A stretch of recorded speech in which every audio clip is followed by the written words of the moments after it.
रहीम भाई, तुम तो जानते हो मुझे विदेश यात्रा पर जाना है, पर इस भारी तराजू को लेकर चिंता सता रही है। क्या तुम इसे अपने पास मेरी धरोहर के रूप में रख सकते हो? मेरी वापसी पर मैं इसे वापस ले लूंगा। अरे भगत सिंह, हम तो बचपन के साथी हैं। तुम्हारी ये धरोहर मेरे यहाँ पूरी तरह सुरक्षित रहेगी। तुम बिना किसी चिंता के जाओ। मैं इसकी रक्षा अपनी आंखों की पुतली की तरह करूंगा। तुम्हारा हृदय तो सचमुच सोने जैसा है रहीम। मैं तुम पर पूरा विश्वास करता हूँ। यह तराजू मेरे पिताजी की एकमात्र निशानी है। इसे संभालना। भगत सिंह ने विश्वास के साथ तराजू रहीम को सौंपी और सफलता की आशा लिए विदेश की ओर चल पड़ा। कई वर्षों की कठिन मेहनत के बाद भगत सिंह कुछ धन कमाकर वापस अपने गांव वृंदावन लौटा। सबसे पहले उसने अपने मित्र रहीम का घर जाकर अपनी धरोहर मांगने का निश्चय किया।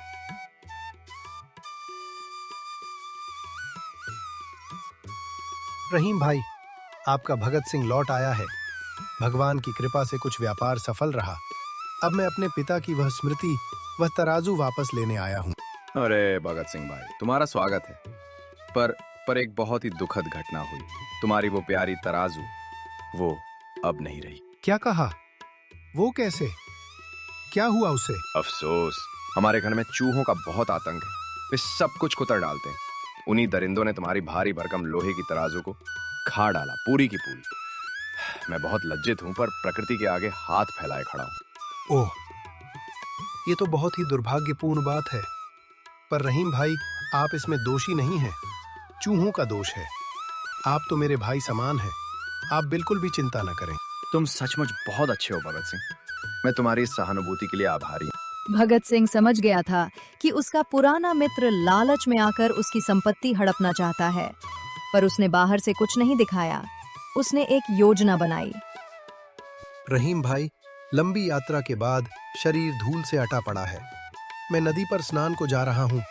अगर आज्ञा हो तो आपके पुत्र आरिफ को भी मेरे साथ भेज दीजिए। वो भी ताजगी से भरपूर होकर लौटेगा। हम साथ साथ आएंगे। क्यों नहीं, अवश्य। आरिफ, जरा इधर आओ। भगत सिंह काका के साथ नदी स्नान को जाओ। उनका ख्याल रखना। हाँ अब्बू, चलो काका चलते हैं। भगत सिंह आरिफ को नदी तट से कुछ दूर एक घने जंगल की ओर ले गया, जहां एक छोटा सुरक्षित घर था। काका, ये तो नदी से बहुत दूर है। हम यहाँ क्यों आए? बेटा, यहाँ एक बहुत ही पवित्र जल स्रोत है। पर पहले तुम इस घर के भीतर जाओ। मैं एक पल में तुम्हारे लिए फूल लाता हूँ पूजा के लिए।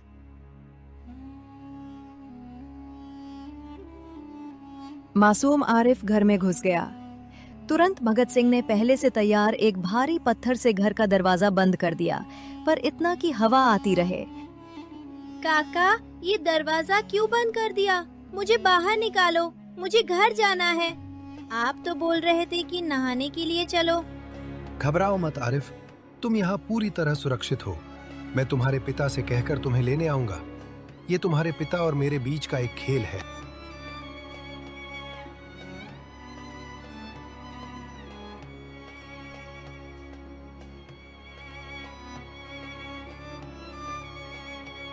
अरे भगत सिंह, तुम अकेले? मेरा आरिफ कहाँ है? तुमने कहा था साथ लौटेंगे। अरे भाई रहीम, वो तो एक विशालकाय कबूतर आया और उसे अपने पंजों में दबोचकर आकाश की ओर उड़ गया। मैं क्या करता? रोक तो नहीं सकता था ना? क्या? ये कैसा मूर्खतापूर्ण झूठ है? कबूतर इतने बड़े बच्चे को उठा के ले जाएगा? तुम पागल हो गए हो। मेरा बेटा कहाँ है? प्रिय मित्र, यदि छोटे छोटे चूहे एक मन भारी लोहे की तराजू को खा सकते हैं, तो एक विशाल कबूतर द्वारा एक बच्चे को उठा ले जाना क्या असंभव है? तर्क तो तर्क है ना? तुम धोखेबाज। तुमने मेरे बेटे का अपहरण कर लिया है। नहीं भाई, ये अपहरण नहीं, न्याय है। मेरी तराजू जहां है वहीं तुम्हारा बेटा है। एक का हल दूसरे से जुड़ा है। भगत सिंह, तू ऐसे नहीं मानेगा। तूने मेरे साथ बहुत गलत किया है। अब मैं सीधा राजा के पास जाऊंगा और शिकायत करूंगा कि तूने मेरे बच्चे का अपहरण किया है। इतना कहकर दोनों राजा के दरबार की ओर चल देते हैं।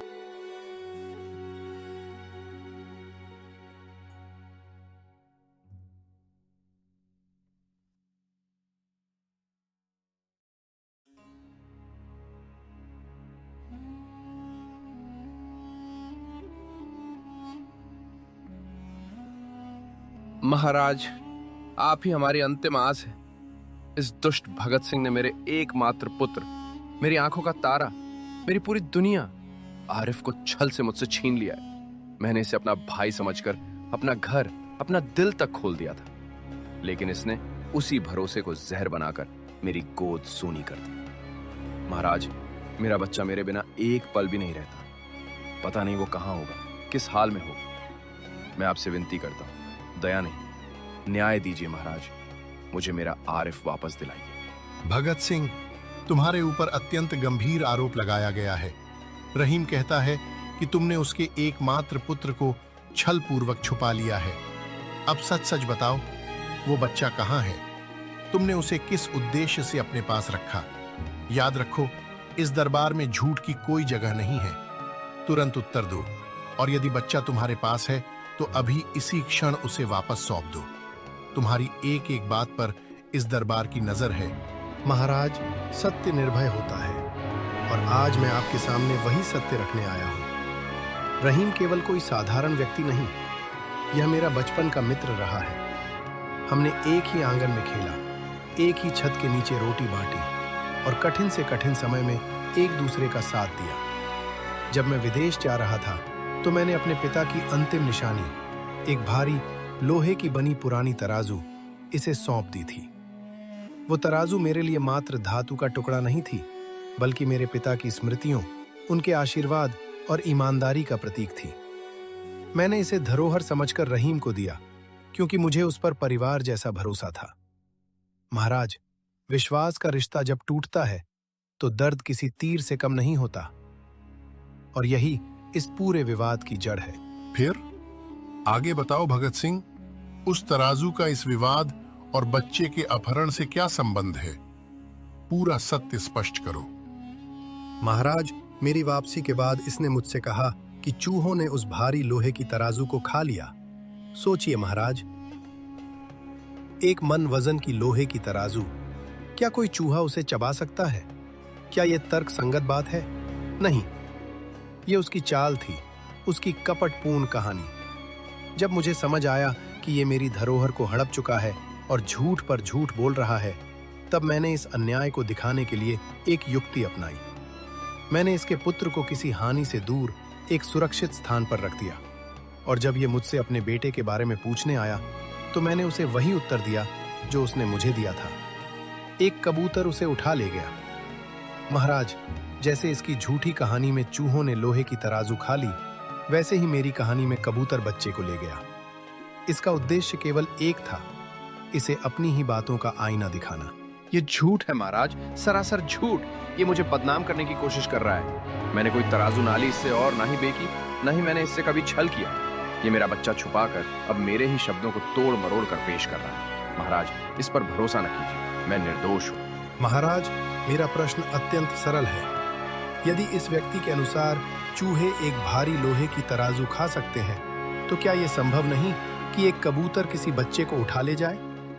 यदि इसकी पहली कहानी सत्य मानी जाए तो मेरी दूसरी कहानी भी सत्य होनी चाहिए, और यदि मेरी बात इसे झूठ लगी तो फिर इसकी तराजू वाली कहानी भी उतनी ही झूठी है। महाराज, सत्य तो एक ही होता है। या दोनों घटनाएं संभव हैं या दोनों असंभव। रहीम, अब सत्य से बचना असंभव है। तुम्हारी कहानी प्रकृति के नियमों के विरुद्ध है। चूहे लोहे की तराजू नहीं खा सकते। तुमने अपने ही मित्र के विश्वास को तोड़ा, उसकी धरोहर को बेईमानी से हड़पने का प्रयत्न किया, और फिर उसके ऊपर झूठा आरोप लगाकर स्वयं को निर्दोष दिखाने की चेष्टा की। भगत सिंह ने कोई अन्याय नहीं किया, उसने केवल तुम्हें तुम्हारी ही बातों का आईना दिखाया है। उसका उद्देश्य नुकसान नहीं, बल्कि तुम्हारी छल कपट को उजागर करना था। तुमने जिस असत्य का सहारा लिया, उसी के आधार पर तुम्हारी पोल खुल गई है। महाराज, मैं अपनी भूल स्वीकार करता हूँ। मैं लालच में अंधा हो गया था। तराजू ना तो खोई थी, न चूहों ने खाई, वो मेरे ही गोदाम में सुरक्षित रखी। मैं शर्मिंदा हूं महाराज, कृपया मेरे अपराध की क्षमा करें। बस मेरे पुत्र को सही सलामत मेरे पास लौटवा दीजिए। मैं अभी इसी क्षण वो तराजू वापस कर दूंगा, और भविष्य में कभी ऐसी गलती नहीं करूंगा। यही न्यायोचित है। भगत सिंह, तुम तुरंत उसके पुत्र को सुरक्षित रूप से दरबार में ले आओ, और रहीम, तुम अभी इसी क्षण वो तराजू वापस सौंपो, क्योंकि धरोहर कभी छल से नहीं रखी जाती।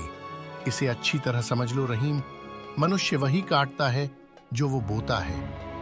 आज तुमने अपने ही छल का फल पाया है। भविष्य में यदि सम्मान पाना है तो सत्य, ईमानदारी और विश्वास का मार्ग चुनना होगा। यही एक सच्चे इंसान की पहचान है।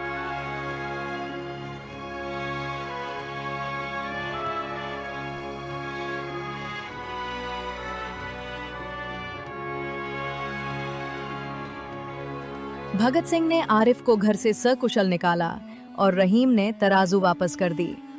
अपनी गलती का एहसास होने पर रहीम ने सभी के सामने क्षमा मांगी। रहीम भाई, याद रखना, धन संपत्ति से बढ़कर विश्वास और मित्रता होती है। इन्हें कभी मत तोड़ना। यही जीवन की सबसे बड़ी पूंजी है। मुझे सबक मिल गया है भगत सिंह, क्षमा करना। और इस प्रकार चतुराई और धैर्य से भगत सिंह ने न सिर्फ अपनी धरोहर वापस पाई, बल्कि एक भटके हुए मित्र को सही रास्ता भी दिखाया। कहानी से सीख मिलती है, जैसे को तैसा। दूसरों के साथ वही व्यवहार करो जो तुम अपने लिए चाहते हो। कपट का फल कपट ही होता है। अगर आपको हमारी यह कहानी पसंद आई हो तो वीडियो को लाइक, शेयर और सब्सक्राइब जरूर करें। और कमेंट में बताइएगा कि आपको ये वीडियो कैसी लगी। आपकी प्रतिक्रिया हमारे लिए बहुत मूल्यवान है।